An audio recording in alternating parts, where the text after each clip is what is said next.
Are you struggling to see significant hair growth due to not being able to retain the length of your hair? Is your hair constantly dry and you're having a hard time keeping it moisturized? Do you suffer with an itchy or irritable scalp? And are you tired of using products that contain ingredients that you don't even know what they are and what issues they may be causing? Do you constantly feel the need to wear wigs, weaves, and extensions because the health of your hair is not where you would like it to be? I can relate to every last one of those issues.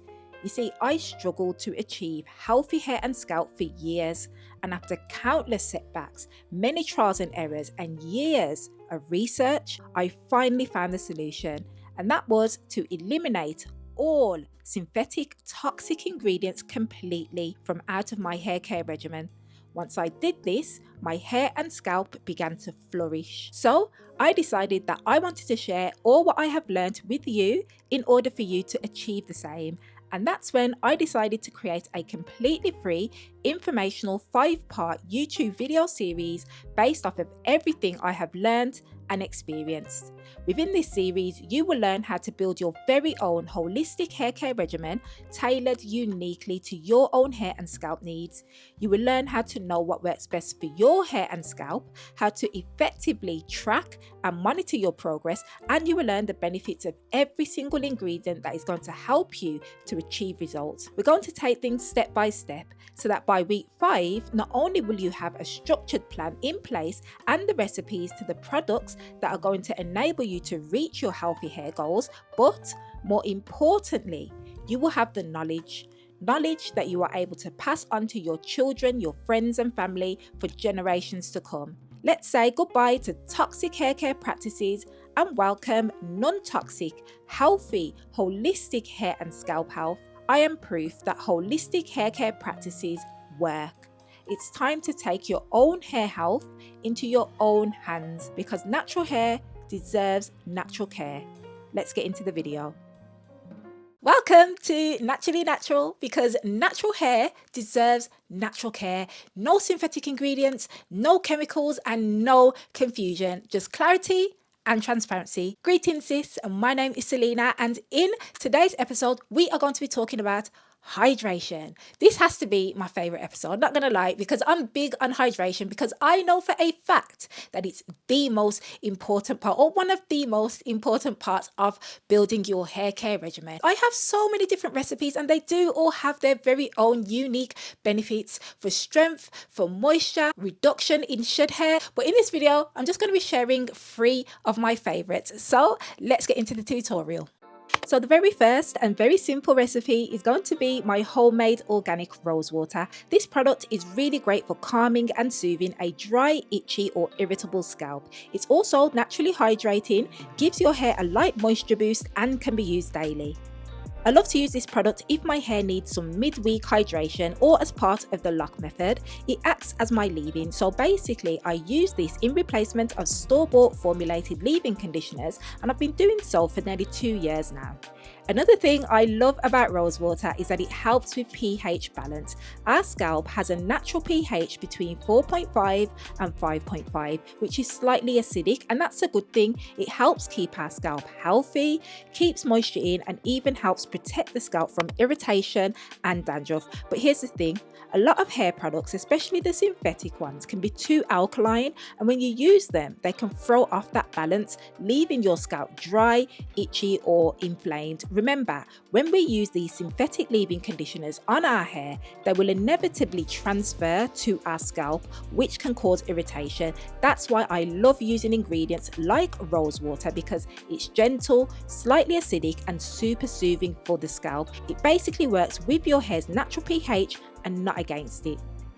In this particular clip, I had just finished doing what I like to call a quick wash on my hair. So I washed it midweek as a refresh, but I haven't conditioned it. The shampoo I used is both cleansing and moisturizing. My rose water, my oils and butters give me the conditioning properties my hair needs. I filmed a detailed tutorial on how I do my quick washes, which take between about 20 to 30 minutes. I'll leave it linked below in the description, but using rose water and herbal teas on my hair has honestly been such a game changer. I hydrate my scalp and hair every 2 days. My scalp is always clean and my hair is benefiting from all of the ingredients I place upon it, which has not been the case when I was using synthetic formulated products. Now, I don't always use my rose spray. The spray that I use is always dependent on what my hair needs at the time. So if my hair needs shine and moisture, I might use my rose water. If it's really dry, I'll use my aloe and avocado spray. If it needs strength, I'll use my fenugreek and castor oil spray. I basically have a number of different hairspray recipes that I use on rotation dependent on my hair needs. All of my recipes are pH balanced, so they're all safe to be used on the hair and the scalp. My hairsprays leave my hair hydrated, strengthened and moisturized. I've also created an ebook with all of my favourite hairspray recipes with not only the measurements and instructions on how to make them, but also detailed information about how to safely strand test on your hair and scalp, storage and use by information, as well as detailed information about the benefits of each and every ingredient within each of the recipes. So a link to that ebook will be below in the description. Right, so let's move on to the next very quick, simple yet effective hairspray recipe, which is my glycerin spray.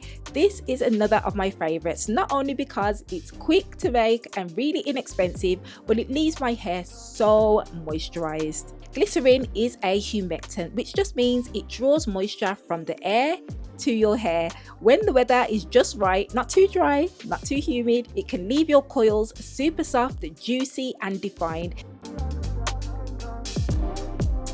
I always use distilled water, never tap, because it's clean. There's no minerals, no chlorine, nothing that could build up on my hair or scalp. But let me be real with you, all right? Glycerin isn't for every situation. In really dry climates, it can actually start pulling moisture out of your hair, which is why I never use it in the winter months. And when it's super humid, the frizz will be frizzy, let me tell you, which I don't personally mind. I love me some frizz, okay? But you may not. It's all personal preference. So for me personally, I'm able to use this spray regularly without any issues. The key is to listen to your hair. It will always tell you what it needs. Glycerin is also great for the scalp. It helps to keep it moisturized, especially if you struggle with dryness or flaking. It can soothe irritation and support the natural pH, which is important for overall hair health and growth. I just have to show you what my hair looks like up and close with no product on it other than my glycerin spray, and you can see just how hydrated and moisturized it leaves my hair. Now I'm going to show you how I make my herbal tea rinse, which aids in hair growth. Oh, and even though I'm using my extra special teapot, not gonna lie, I don't always use this, okay? I'm being extra. Feel free to use a regular teacup. Amla is going to be the star of the show today, and I'll also be using organic hibiscus, glycerin, which is optional, and organic fenugreek seeds. Feel free to replace the glycerin with your favorite oil if you would like. So this tea rinse has so many benefits. Let's start with the amla. It's packed with vitamin C and antioxidants that help strengthen the hair from the root. I love it because it really supports healthy hair growth and can even help to reduce shedding over time. Amla also helps to keep the scalp clean and balanced, which is huge if you're trying to grow your hair or just keep your scalp healthy. Then we've got hibiscus. This one is a gem for moisture and shine. It's known to soften the hair, add slip and even help with curl definition. Plus it supports scalp circulation, which can help stimulate growth. And if your hair gets dry or breaks easily, hibiscus gives it extra elasticity and the hydration that your hair needs. Fenugreek is rich in protein, which helps to strengthen the hair shaft. Now I'm actually going to go into a bit more detail about pH testing and show you how to make adjustments to your products. So what you'll notice here is that the product has a pH of 3, which is too acidic for your hair and scalp. Remember, we want it to fall between 4.5 and 5.5. So I've added in some of my rose water, which is going to help to increase the pH. So we've now got it up to pH 4, but again, it's still slightly acidic. So I'm going to add in some more rose water to get it in the range of about 5. You can see the difference of the before and after, and now we know it's safe to use for the hair and scalp. I'm going to add in some glycerin for added moisture. feel free to swap that out for your favourite oil and then add in a few drops of your favourite essential oil. I'll be using lavender. So this spray can be used every couple of days as a midweek refresh if your hair needs moisture and strength. It can be used as a final rinse after you've washed out your conditioner, and it can be used as the L in the LOC method before applying your sealant product. So another all-purpose hydrating hairspray. If you find that you have some product left over, you can freeze it, thaw it out and use it on another day. Remember, detailed information about all of the hydrating sprays I use on my hair, to include the ingredients, the measurements, the pH and patch testing information, can all be found within my ebook linked below. Okay, so let's get into the application. There are two ways in which I like to use this product. The first way is using it as a final rinse. So I've just finished washing and conditioning my hair and I'm spraying the product on my scalp and on my hair strands before letting it sit for about 10 minutes and rinsing it all out.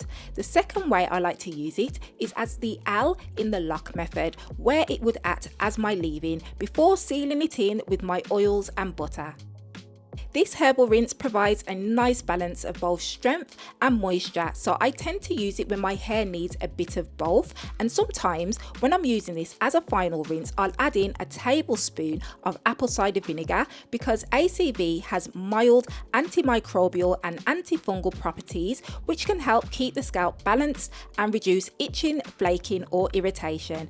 ACV also helps to smooth the cuticles, which leaves a lovely shine on the hair. So if I feel like my scalp needs that extra love and attention, or I want to add that added shine to my hair strands, I'll add in the ACV. Now remember, it's important to listen to your hair so that you're able to give it what it needs. Sometimes my hair really needs that strength, so I'll use more of a strengthening spray. Sometimes it really needs moisture, so I'll focus on using ingredients that are more moisturizing. Spending lots of time in your hair really helps you to get to know what it needs and when it needs it. And if you give your hair the ingredients it needs, you'll notice that your hair will thrive and retain length, but it's all about being consistent with your routine. The next step in this process is moisturization using the lock method, which you can watch here in episode 5. Thank you so much for watching and I look forward to seeing you there. Take care.